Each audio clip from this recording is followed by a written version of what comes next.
Ever since I started using supply and demand zones in my everyday trading strategy, it feels like I never lose. This is by far one of the most simple trading strategies that I use, and it requires absolutely no indicators, so you won't have your charts looking like this, guys. I'm going to be showing you guys a full tutorial in a small amount of time, going over exactly how I chart my supply and demand zones and how I use them in my everyday trading strategy. Literally everybody's been asking me to make this video, so I really hope you guys enjoy it. And if you did enjoy it, or even if you didn't enjoy it, please leave a like and subscribe on this video. I would seriously appreciate it so much. 1 second before we get in the video, make sure you click the link in the description to get free stocks on Webull and sign up using my referral link. Again, like I always say, it's free money, so there's no reason you shouldn't use my link. Hey everyone, I hope you're having a great day. I cannot wait to go over these supply and demand zones with you and show you exactly how I use this every single day in my trading strategy. So let's get into it. It's going to be short and sweet. I'm going to go through it in a small amount of time and make it very simple. If you have any questions, by the way, if I don't show or explain something enough, please do not worry about what I'm going to say. Just ask me in the comments. Ask me any question you have in the comments. Let me know your feedback. If you're in my Discord group, which I don't advertise much on here, but if you are in my Discord group, which will be in the description below, you can ask me a question anytime. You can @me in chat. If I don't answer, just @me again about 15-20 minutes after you do it, and I'll try to answer to the best of my ability. I want to make sure these strategies are gone over with y'all the right way. Like I said, though, in a short amount of time, so nobody's time gets wasted, and we can go over the important details. So what exactly is a supply zone, and what is a demand zone? So just to start, your supply zone is where price action likes to reject, where you see a lot of sellers. And a demand zone is where there is heavy buying. People are constantly buying the stock at that level, and you probably see us bounce at that level multiple times. So when selling is heavy, that's a supply zone, and when buying is heavy, that's a demand zone. And you use these zones to indicate if the stock's going to continue to go up or if we're going to go down farther. So first, I'm going to show you guys exactly how I draw these up. So we're looking at SPY with a 1 hour chart. You can use any time frame you want to play these supply and demand zones. It all depends on what contracts you're wanting to buy. If you're wanting to play 0 day till expiration, you should probably play demand zones and supply zones on a much smaller time frame. And if you're playing farther out the expiration contracts, you would most likely play something a little on the longer time frame of things. On this example, I'm going to use the 1 hour chart on SPY. Since this is what I trade most of the time, I really don't trade any other tickers. Alright, so let's get right into it. As we can see, we have heavy selling here, and heavy selling in this range as well, right? Until we broke out above and switched to where there's heavy buying in this range, correct? So if we just take a look, I'm going to remove all the drawings so I can show you guys the way that I like to identify supply and demand. So we're going to go to our highest high here before we rejected at, as you can see, is this candle here.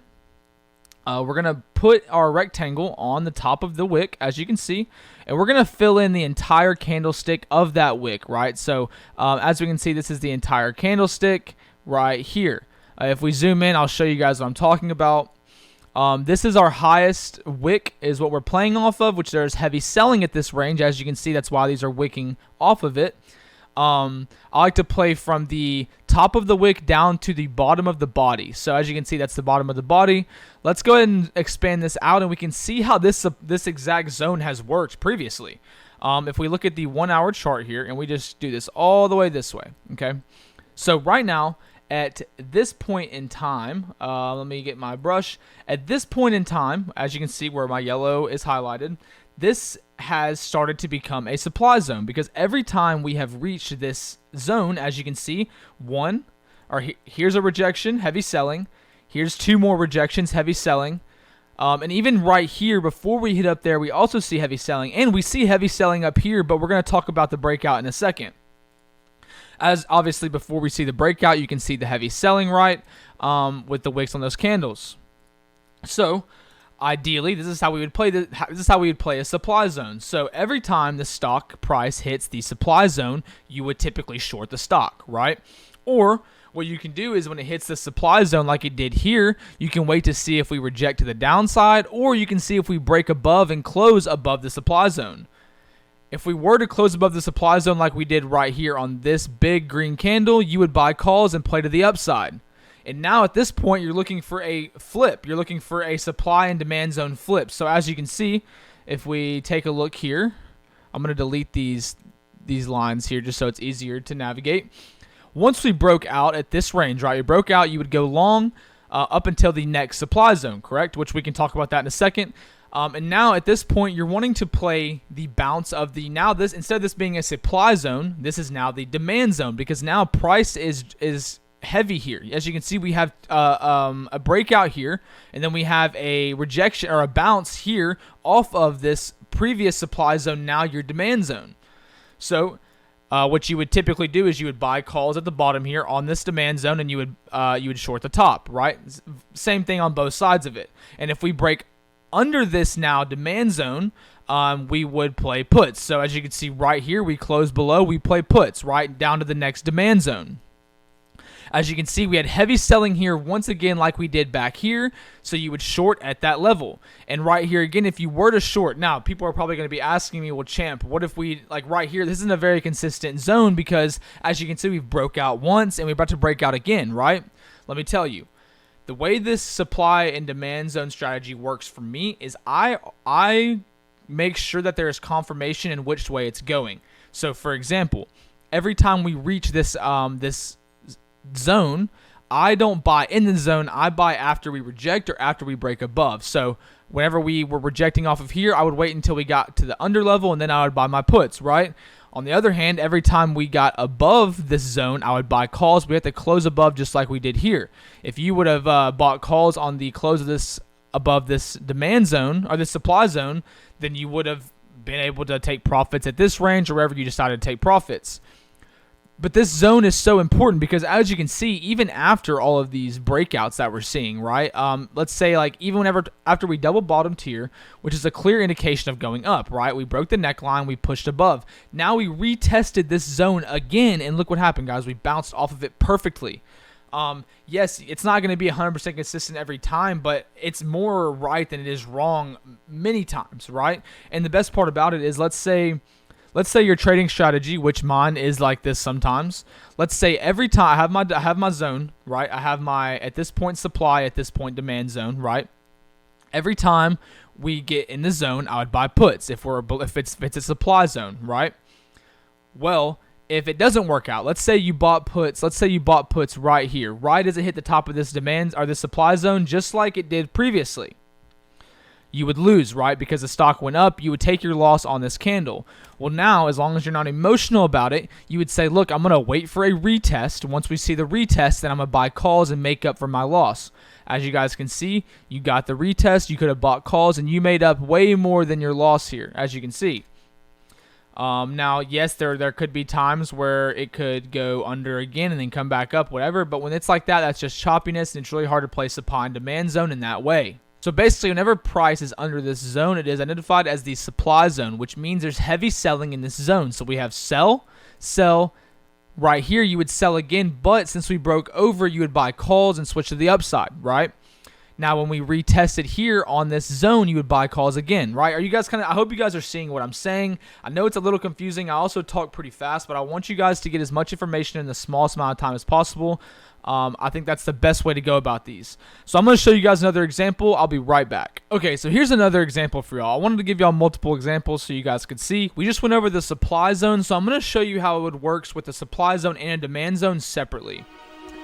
So if we just take a look at this right here, we see multiple rejections happening at these levels. We see rejection here, here, and here. Sun in the sky. Before the breakout. Sorry, this is supposed to be You right know how I feel. Okay, so we see that happening. If we take a look, Breeze drifting on rectangle, by. which is right here, we go to the top of this wick, You on the know very left. If how you guys I can see this, we're gonna go to the top of this wick, and we're gonna go all the way down to the bottom of this candle. As you can see, I'll It's show a it a new little closer. day. And we're gonna go It's a all new the way to the end. life. So as you can see here, we went to the bottom of this candlestick, which is the important candle, right? And as you can see, every time we have hit this zone, we have seen a rejection for the most part, right?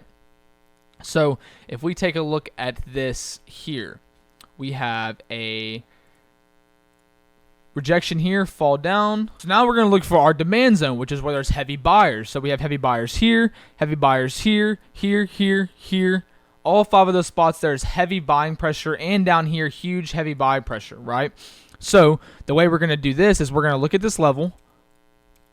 Let me delete these. It's just way easier if I delete these. We're going to get our rectangle out, and we're going to go to this candle, this candle low right here.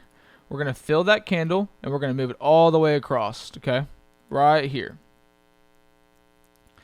Let's take a look at this now. We have our supply zone at the top, which is where there's heavy selling, supply, and then we have our demand zone at the bottom. Every time we've hit this demand zone, you could have played calls, except one time, obviously, we have this break, but almost every single time this has hit the demand zone, if you would have played calls, you would have had a significant amount of upside to your play. Now, if we would have played this at the supply zone 1, 2, 3 times, you would have had a huge gain as well. So as you can see, we have heavy selling pressure in that range, and we have heavy buying pressure in the bottom range. And here's a good way of playing the breakout of a supply zone. As you can see, we officially broke out of this supply zone here. We actually retested the bottom here, which you could have bought calls at that bottom, and a successful retest to the upside. Technically, your confirmation for calls here would be right after this second break, after the successful retest. So that's how you would play a supply and demand flip, or supply and demand breakout. It'd be the same instance if it was opposite. If this was the demand zone and we were falling in price, it would go over. You would buy calls there. For example, if you're drawing your demand zone on this one, you could have found this low, filled the whole entire candlestick, went right to left.